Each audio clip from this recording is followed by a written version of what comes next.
Hi, my name is Ninu Sreedhar. I work with Ritu in the same corporate office, but I never knew he was a part of this organization.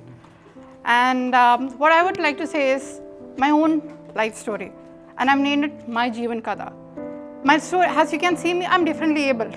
I was born premature with so many difficulties, but I was born in Qatar luckily, because each doctor took me as a experiment baby, and every treatment was given me freely. So they had, after 2 days, doctors never thought that I would live.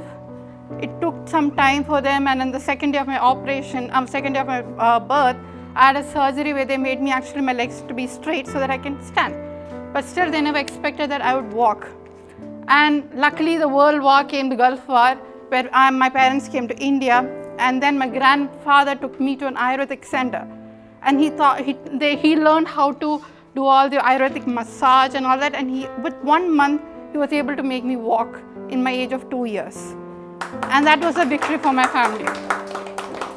And doctors still don't believe that I could walk. And yes, I was happy, my parents was happy, and then they believe that if they don't give up, they can make me as a normal kid. And around Qatar was a life where I never knew that I was differently able. I learned in a normal school, and everyone treated me as a normal human being. And around 2002, we had to come back to India, and you won't trust me, the way the people looked at me or the way the people treated me was more like I'm something alien. You see in street, people are differently able. You see many people on the road, but still once a person, they walk freely, think, how can this happen? Why are you kochana? That was something I keep hearing, but least bothered. People will say, but I had my parents who were strong with me. I had my schooling half in one of the best schools in Cochin, but that was literally a terrible time in my life.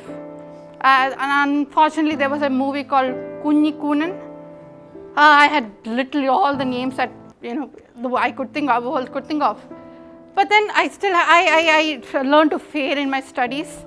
I literally went really down, where my parents were called up for each meetings, each examination, that your kid won't pass, blah, blah, blah. Then my father started teaching me, I could keep sleeping. I lost my interest in everything in my life. I didn't have good friends, though my Qatar friends were still there to back me up. Luckily in 12th, I know from where I passed. I passed with a distinction. And you won't believe me, that time the result used to come online. And I got around 91%. You won't trust.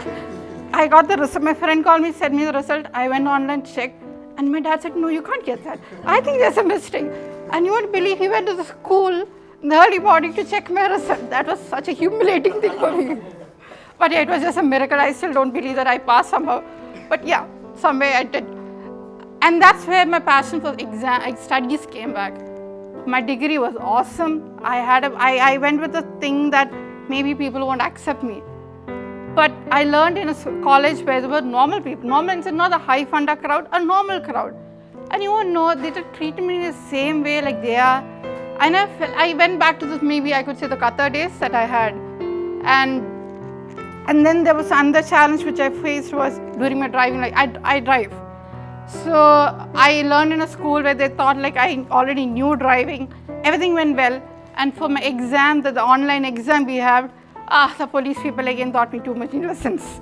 They won't believe that I can drive a car, and they gave me so much of challenges. At last I said, you give me a car, I'll show you how to drive, and then you can cancel it. He said, I'll show you during the driving test. I was so tense. You won't trust me. I said, okay, do I need to drive? Do I have my dad to drive? Why do I need to drive? And I know what, we had 12 kids from the same school for driving. All had mistakes except me. A few were cancelled except the people in this driving school was very, to put me in the first place, they was very scared, because they saw how I had gone through all the police questions and all that. But touch wood, it went well. And I still drive, and I'm able to, if any challenges come, I'm able to take my mom and dad to the hospital.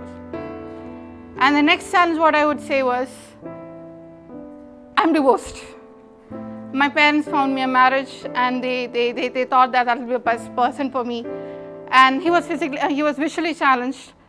partially, and they thought like that's the best mate. And yeah, somewhere, but I never felt there was a 4 months of a time where I had time to understand him, but somewhere they never matched up. But then my parents keep saying that, you're so negative to marriage. I never had a plan to get married. So it's like, you're negative to the marriage, you'll take time. Yeah, got married at last. It was the toughest journey ever in my life. I thought I should have run away just before the night of my marriage. But yeah, there was such a time of depression, all that. Luckily, my brother was there to make me understand that I'm going through the wrong path. I don't have to sacrifice because my brother's not married. So that was one that kept on holding me that at least after this marriage, I'll think about a divorce. Not now. But yeah, I end up getting divorced and I'm happy. I never gave up in my life because I thought I needed suicide or something because I didn't want my parents to be sad.